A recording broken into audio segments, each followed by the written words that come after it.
parti, mesdames et messieurs, merci encore d'être les nôtres sur Vogue Info TV, toujours dans les cadres 40 tout le bagage, ce qui tout le monde a pour tout cela. Mais il y a actualité où ils appellent les canambos, tout comme où ils appellent les canambos, et pas aussi notre communauté congolaise de Bazali. Et voilà la raison pour laquelle Nazawana devant Bino, grâce à la magie et la technologie. Alors, le lot de méthode de revenir sur quand même, hier, nous avons publié une vidéo à laquelle nous avons parlé sur la situation. Il y a Boketu Ayambo, la situation où Boketu Azanango, tout ce qui va décoller en direct, tout ce qui va en duplex, à niveau il y a pareil pour appeler sa évolution, il y a makambo ndenge za kokendela par rapport il y a évolution makambo ndenge kendela qui vendredi le 21 il s'est fait que arrivé le soir les choses échangent qui voilà la raison pour laquelle ndenge tolobaki liberté à Boketu et zalaki déjà par rapport il y a ma démarche ou façon avocat ndenge basambaki même le juge oyo ayokaki Boketu Ayambo selon les informations ezalaki à notre possession tout ça un duplex que non le dossier il y a Boketu ezalaki vite il fallait maintenant Boketu azala expliciter seulement na Belgique là où il a là où il a le statut il y a réfugié politique où il fallait aux autres mains il se fait que non Boketu abima qui se soutient donc mais quand on sur la moto aussi makambo etali état de siège où donc tout le par rapport il y a avancement par rapport il y a bilan il y a activité il y a état de siège ndenge ça kokende là où tokende directement na bino na nord qui veut pas y voir les général gouverneur Constant Nima oyo toujours à mobiliser, à rappeler les forces armées étrangères va quitter le sol congolais pour assenga qui bango. Parce que dans la campagne, va déposer les armes. Il y a certains groupes armés congolaises va déposer les armes, va se rendre na armée, va se rendre mais il y a des groupes armés où bazako persister, baza toujours na bazamba, baza toujours na montagne, baza toujours na kati ba vallée. Oyo message fort. Il y a gouverneur militaire à sali na ba groupe armé étrangère. Na ba groupe armé oyo aussi ba congolais mais à complicité na ba groupe armé congolaise bazo boya ko déposer les armes. Il y a assez Bimaki, il faut déposer les armes dans le nord Kivu, mais il y a certains groupes armés qui ont déposé. Bokolanda, message fort. Il y a Constant Nima, gouverneur militaire, où il y a 5 messages forts pour frapper. Il y a dans montagne.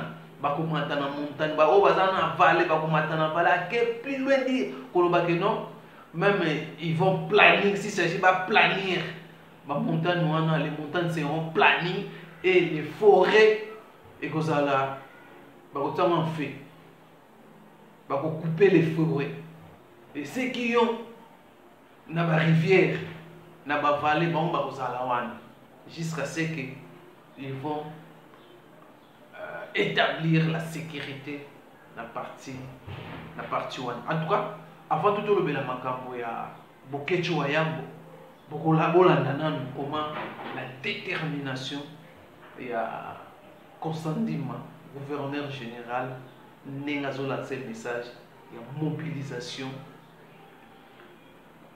Donc, azo lancer un message pour mettre en garde les forces étrangères où ils basent toujours dans l'Est de la partie. Après, tout à l'heure, pour tout ce que vous avez tout y a une précision par rapport à l'information où vous avez dit lobby. Boye bake, toko tika pe république na maboko ya bato ya nyamu ndenge wana te. Toko landa bango ti na esika soki bakovanda wapi. Na mai tokovanda wana ti pema ekosila na kati ya mai bakobima tokozwa bango na kati na ngomba tozali mpe bagene tokomata na kati ya vale biso tokokita na mbala oyo tokende na makambo oyo tina suka tozongisa kimia na banza elongo tokozongisa siko miso na bagroupe armé oyo bazali bapaya baye batiki mboka na bango baye kovanda babomaka batata na biso bamama nde bawana tokondongbana na bango ese toyokani tokondongbana na bango tokotika bango kimia lisusu te. Voilà na mokuse message.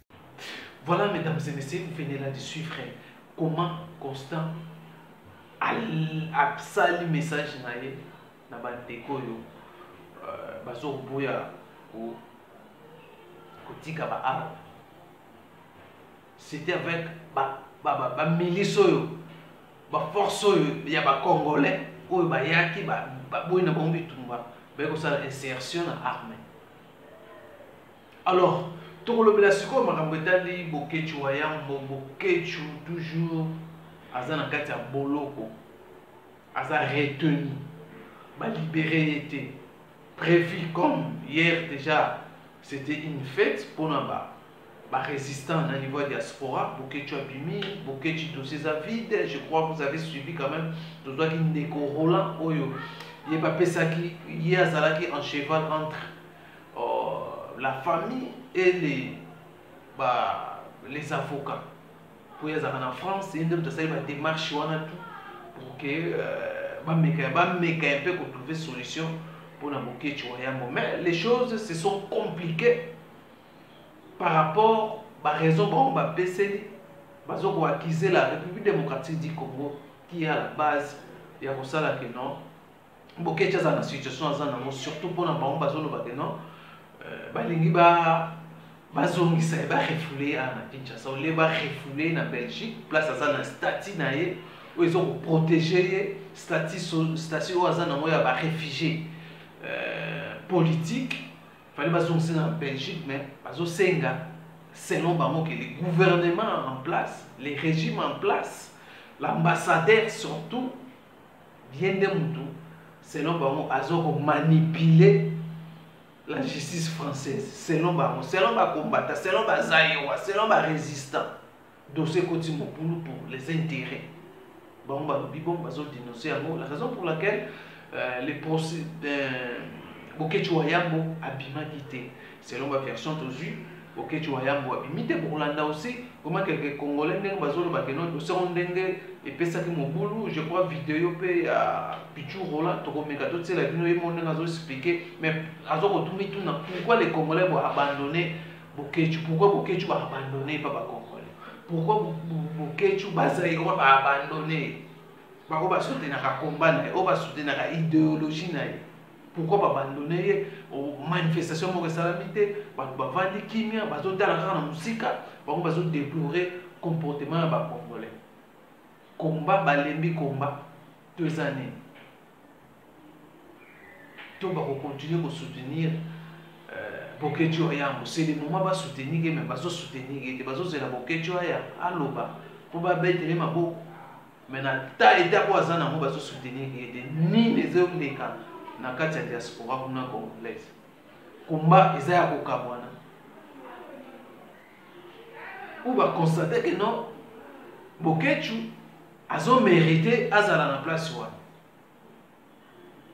voilà ba zaïwa ba résistant ba combattant ba boy ko sala manifestation ba kize même ba diaspora ba en Afrique du Sud fallait pas que nous ça ba tel matematique ko so ba ambassade ya France mais aujourd'hui et donc mon ça la matin un petit groupe où nous avons une solution pour la Bokechu. Donc je voulais juste revenir par rapport à la vidéo, il y a tout ça qui lobby, dès que tu dois gagner des Roland. Aujourd'hui aussi j'ai tenté de rejoindre, mais dans les alors la raison pour laquelle je vais prendre, je crois, les images où il y a ça, où il y a indigné par rapport au comportement congolais, par rapport au Sundoli Bokechu Wayam, Bazaïwa Sundoli Bokechu Wayam.